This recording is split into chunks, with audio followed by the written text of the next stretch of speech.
આજનો આ શુભેચ્છા સમારોહ એ તમારા માટે આમ તો તમારા જીવનનો એક વિશેષ સમારોહ બની રહેવાનો હતો, પરંતુ સાહેબે કહ્યું એમ કે માનનીય કલેક્ટર સાહેબ શ્રી સંજોગો વસાત ઉપસ્થિત રહી શક્યા નથી. આપણે લગભગ એ શિક્ષણ જીવન દરમિયાન ઘણી બધી એ વાતોથી પરિચિત પણ થઈએ છીએ અને જીવનમાં ઉતારીએ પણ છીએ. શિક્ષકનું કામ છે કે બાળકોનો સર્વાંગી વિકાસ કરવો અને તમારા બધાનો સર્વાંગી વિકાસ થાય એ માટેના પ્રયત્નો એ દરેક શિક્ષક મિત્રો કરી રહ્યા છે. તમને એમ પણ થશે કે આખા વર્ષ દરમિયાન બધા શિક્ષકશ્રીઓએ તમને એ માર્ગદર્શન આપવાનો પ્રયત્ન કર્યો જ છે. તમે ઘણું બધું શીખ્યા છો, પરંતુ જ્યારે તમારા આ છેલ્લા દિવસે એ બધા શિક્ષકો વતી એ શુભેચ્છા આપવાની હોય તો એ શબ્દો એવું બની શકશે કે તમારા જીવન માટે એ ખૂબ પ્રેરણાદાયી શબ્દો એ રહેશે. મિત્રો, જ્યારે પણ જીવનમાં એક કંઈક કરી ચૂકવાની હિંમત તમારામાં આવે છે, મેં આગળ કહ્યું એમ કે અમારું કામ જ એ છે કે તમારી અંદર જે શક્તિ પડેલી છે તેને બહાર લાવવી. તમારી એ શક્તિના આધારે તમારું જીવન ઘડતર થાય, તમારી કારકિર્દી બને. આપણે જે વ્યક્તિ વિશેષ એ દર મહિનાના અંતે સાંભળીએ છીએ, એમાં એવા કેટલાય ઉદાહરણો આપણે જોઈ ગયા છીએ કે જેમનું જીવન જે છે એ આપણા માટે પ્રેરણાદાયી બની રહે છે. ઉદાહરણ તરીકે આપણા પૂર્વ રાષ્ટ્રપતિ ડોક્ટર એપીજે અબ્દુલ કલામ. જાતિ, ધર્મ અને રાજકીય પરિસ્થિતિને સાઈડમાં રાખી અને વાત કરીએ તો આજે ભારતનું કેટલું યુવાધન એવું હશે કે જે ડોક્ટર એપીજે અબ્દુલ કલામ બનવાનું ઈચ્છે છે. મિત્રો, આપણે એવી સ્થિતિમાં છીએ કે કદાચ કલામ સાહેબને જાણવાનો પ્રયત્ન કરીએ તો આર્થિક, સામાજિક ઘણી બધી દ્રષ્ટિએ તેમના કરતા આપણી સ્થિતિ સારી છે. વધારે ચર્ચા ન કરતા એમના જીવનનો એક મહત્વનો પ્રસંગ કે જ્યારે કલામ સાહેબ એ પોતાની બહેનના જે ઘરેણા છે તે ગીરવે મૂકી અને એ પાયલટ બનવા માટે એ હરિદ્વાર હાલમાં ત્યાં એનું સિલેક્શન છે અને ત્યાં જાય છે. એમને સંપૂર્ણ વિશ્વાસ છે કે હું સિલેક્ટ થઈ જઈશ, અને એ ઇન્ટરવ્યુમાં નાપાસ થાય છે અથવા તો સિલેક્શન થતા નથી.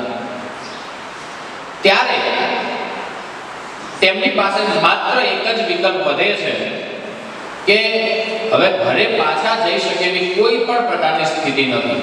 ત્યારે તે આત્મહત્યા કરવાનું વિચારે છે. અને એ સમયે ત્યાં તેમને એ સ્વામીજી એક સંત છે એમનો ભેટો થાય છે. ત્યારે સંતને કહે છે કે હું અહીંયા આવવાના મારી પાસે પૈસા હતા નહીં, તો આવી સ્થિતિમાં હું આવ્યો છું અને હવે પાછો જવું એના કરતા આત્મહત્યા કરવું એ જ મહત્વનું છે.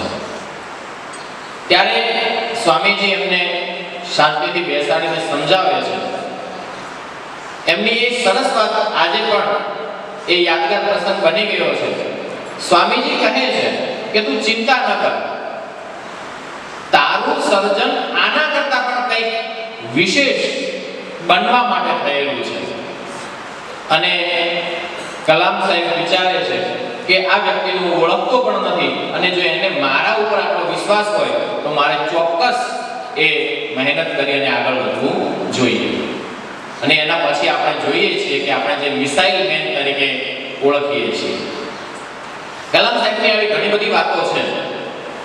તેમની બીજી એક બાબત કે તેઓ કહેતા કે હંમેશા સ્વપ્ન છે એ હંમેશા ઊંચું રાખવું.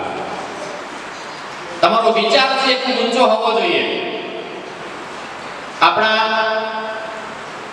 એ મેહુલભાઈ સાહેબે આજથી લગભગ 4 વર્ષ પહેલા આ જ શુભેચ્છા સમારોહમાં એક વાત કરી હતી, મને આજે યાદ છે કે એક વ્યક્તિ એ ભોજન મળી શકે એમ નથી એટલે ખાવાની એક્શન કરે છે ખાલી. ત્યારે બીજો વ્યક્તિ પૂછે છે કે તારી પાસે ભોજન તો છે નહીં તો તું શું આ કરી રહ્યો છે? તો કે હું એક્શન કરું એટલે મારું મન ભરાઈ જાય છે. ચાલો બીજો એક પ્રશ્ન પૂછે છે કે એક્શનમાં તું શું ખાઈ રહ્યો છે? તો પેલો કહે છે કે બ્રેડ અને મીઠું. તો કે ભલા માણસ, જો વિચારવાનું જ હોય ખાલી અને ધારી જ લેવાનું હોય તો પછી બ્રેડ ને મીઠું શું કામ? રસને પૂરી ના ખાઈએ અથવા તો એનાથી સારી વસ્તુ ના ખાઈએ? એમ જો તમારે વિચારવાનું જ હોય તો સારા વિચારો, ઊંચા વિચારો કે જેથી સ્વપ્ન આવે તો પણ ઊંચા વિચારોનો મહાન માણસ બનવાનો આવે. સચિન તેંડુલકરને એક ઇન્ટરવ્યુમાં પૂછવામાં આવ્યું હતું કે તમે આજે ક્રિકેટના ભગવાન છો, એની પાછળનું રહસ્ય શું છે? તો એનો જવાબ હતો કે હું 24 કલાક ક્રિકેટ રમું છું. 24 કલાક ક્રિકેટ રમવી એટલે એનો ભાવાર્થ એમ થાય છે કે હું ઊંઘું છું તો પણ મારા મગજમાં ક્રિકેટ જ છે, સ્વપ્ન જોઈશ તો પણ ક્રિકેટ જ હશે, અને હું જમતો હોઈશ કે કોઈ પણ પ્રકારની દૈનિક ક્રિયા કરતો હોઈશ, મારું સ્વપ્ન એ ક્રિકેટ જ છે. જ્યારે કોઈ પણ એ સ્વપ્ન ઉપર વધારે પડતા વિચારો કરવામાં આવે છે ત્યારે ધીમે ધીમે ધીમે તે એક્શન બની જાય છે અને રિઝલ્ટમાં એ પરિણમે છે. એક કોઈક સરસ હિન્દી કવિએ કહ્યું છે कि अपने सपने अपनी औकात से ऊपर देखो, अपने सपने अपनी औकात से ऊपर देखो, एक दिन तुम्हारी औकात तुम्हारे सपनों से बड़ी हो जाएगी. विचारवा जाइए तो घणું બધું તાત્પર્ય છે આનું. એટલે હંમેશા સપનાઓ ઊંચા રાખવા અને સખત અને સતત મહેનત કરવાથી એ ચોક્કસ આપણને એ ધ્યેય હાંસલ થાય છે. અને એ ધ્યેય મેળવવા માટે એ સતત મહેનત કરવી એ વિદ્યાર્થી જીવનનું લક્ષ્યાંક છે. મિત્રો, આપણે જે સ્થિતિમાંથી મિડલ ક્લાસમાંથી આવીએ છીએ, તમે માત્ર ને માત્ર તમારા કુટુંબની જે આર્થિક સ્થિતિ છે એને જ તમારી પ્રેરણા બનાવો તો પણ તમે ઘણું બધું હાંસલ કરી શકો છો. એક બે ઉદાહરણો તમને આપું. જેમ કે ગયા વર્ષે યુપીએસસી નું પરિણામ આવ્યું ત્યારે તમે કદાચ ન્યૂઝ ચેનલોમાં જોયું હશે, એક વ્યક્તિ આઈએએસ બને છે જેને બંને આંખો નથી, આંધળો છે. એક વ્યક્તિ ઘેટા બકરા ચરાવી રહ્યો છે અને એને ખ્યાલ આવે છે કે હું આઈએએસ બની જઈશ.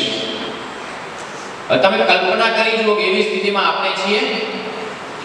અને ધોરણ 12 સામાન્ય પ્રવાહના વિદ્યાર્થીઓને ખાસ ખબર જ હશે કે એક હરિયાણાની બેન છે જેનું નામ છે દિવ્યા તંવર.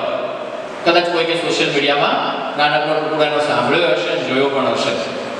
ભારતની પ્રથમ મહિલા આઈપીએસ બની, બીજા ટ્રાય પછી આઈએએસ પણ બની છે, જેની ઉંમર છે માત્ર 24 વર્ષ. પ્રથમ પ્રયત્ન છે. તમે એના ઘરની સ્થિતિ જુઓ ને તો પણ ખ્યાલ આવે કે જેની પાસે રહેવા માટે મકાન નથી, પિતા હયાત નથી, જમીન પણ નથી, કોઈકના ઘરના એક રૂમની અંદર તે તેની વિધવા માતા અને તેના ભાઈ બહેન એ બધા રહે છે. અને કોઈ પણ પ્રકારના કોચિંગ ક્લાસ સિવાય એણે યુપીએસસી સોલ્વ કર્યું છે. હવે આનાથી મોટી પ્રેરણા આપણા માટે શું હોઈ શકે? આપણે લગભગ 99% વિદ્યાર્થીઓ તો આના કરતા તો સારી સ્થિતિમાં છે. એટલે પોતે સાહેબે કહ્યું એમ કે હું કરી શકું છું, આઈ કેન ડુ, અહમ બ્રહ્મસ્મિ, આવા વિચારોથી પોતાને જાતને નાની ન અનુભવતા પોતાનામાં આત્મવિશ્વાસ જગાડવો જરૂરી છે. મેં આગળ કહ્યું કે સંપૂર્ણ પ્રયત્ન દરેક ગુરુજીએ તમારી અંદર રહેલી એ સુષુપ્ત શક્તિને બહાર લાવવાનો કર્યો જ છે.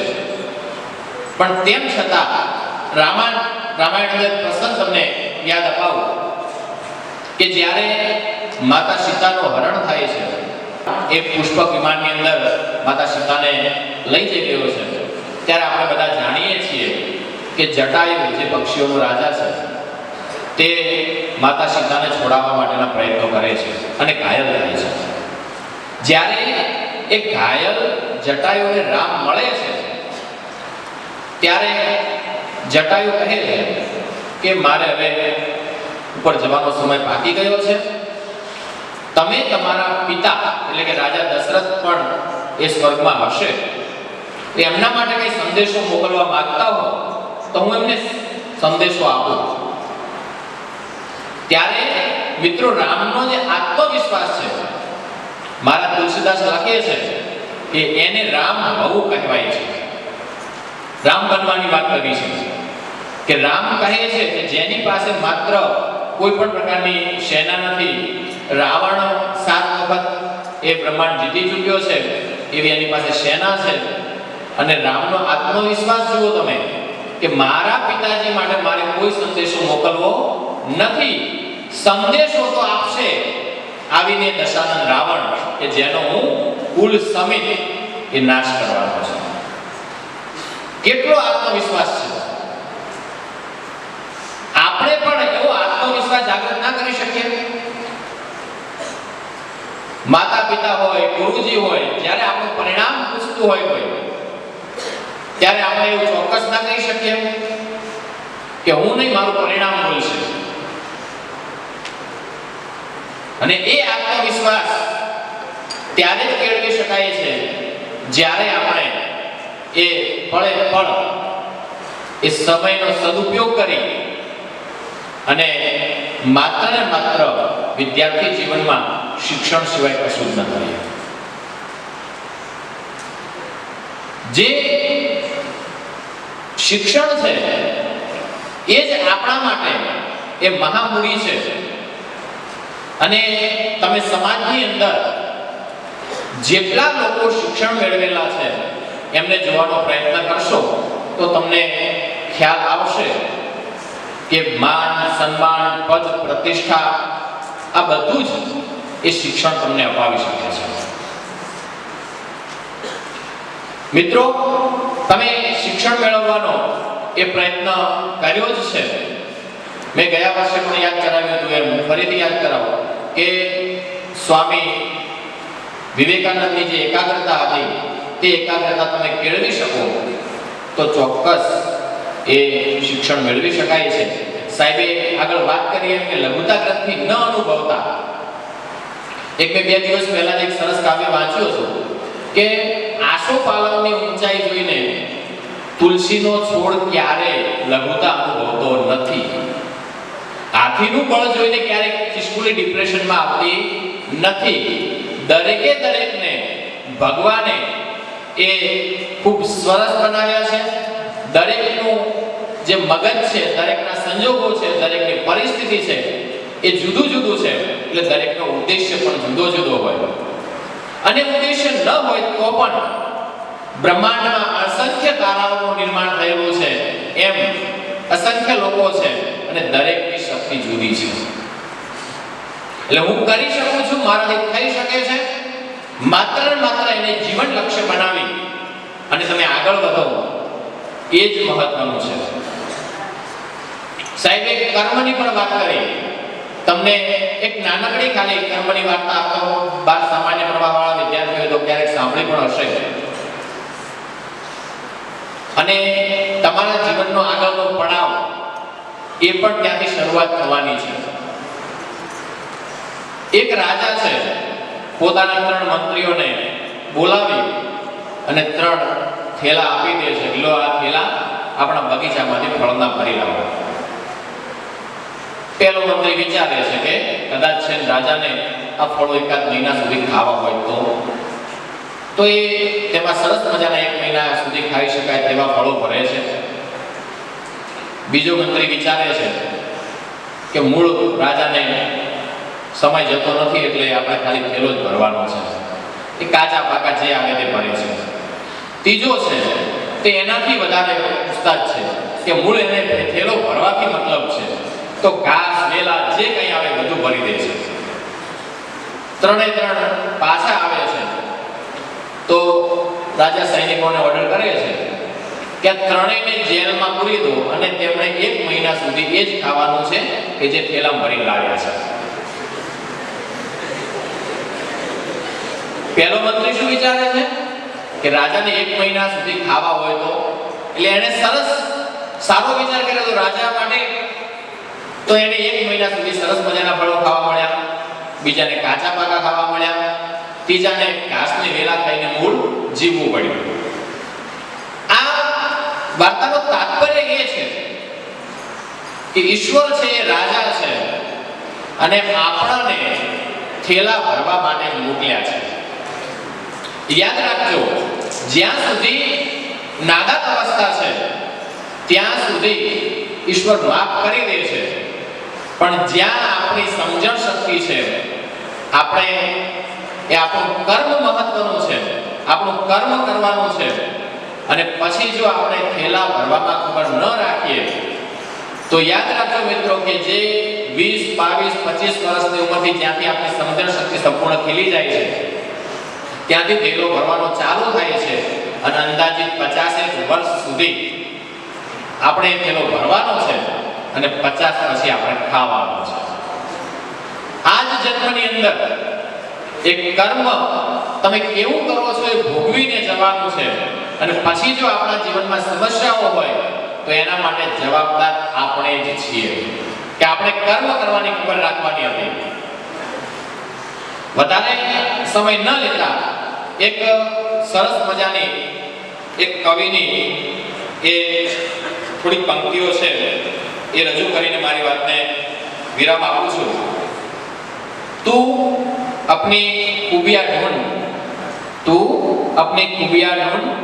खामियां निकालने के लिए तो लोग हैं ना. तू अपनी खूबियां ढूंढ, खामियां निकालने के लिए तो लोग हैं ना. अगर रखना है कदम तो आगे रख, अगर रखना है कदम तो आगे रख, पीछे खींचने के लिए तो लोग हैं ना.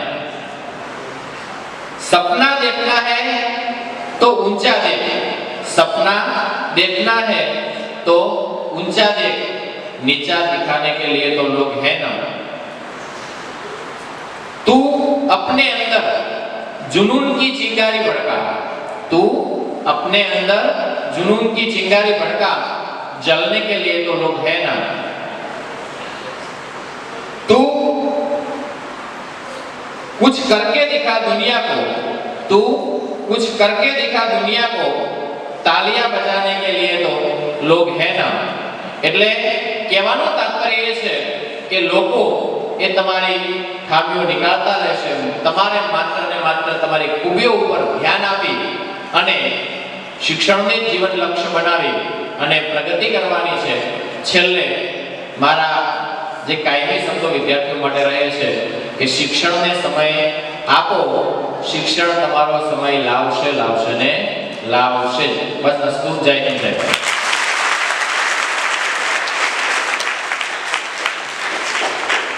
ખૂબ ખૂબ આભાર પ્રભુભાઈ સાહેબ.